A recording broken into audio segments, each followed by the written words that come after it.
Howdy folks, Luke Simons, back to the basics. Pardon the wind. Yes, you are looking at the world's only 2001 Toyota Camry with horns. That's right. This is the Prairie Schooner. Now I'm just here today at Walmart, okay? And this is what we're looking at. They polished those. And we are gonna see how good they are.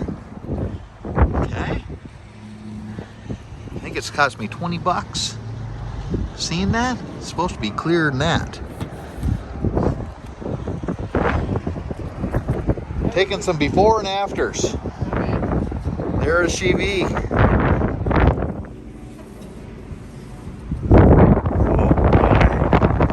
Pardon the wind. Holy man.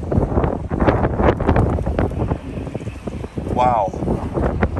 Same car, same horns. Woo-wee.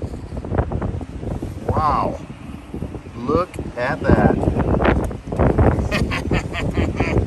20 bucks. Ooh, they got a bunch of paint all over everything. That's kind of nasty. But otherwise, look at that. Yeah, a lot of it actually. It's a little paint. That'll wash right off, obviously. Check it out. We got her. Man, Walmart, good job.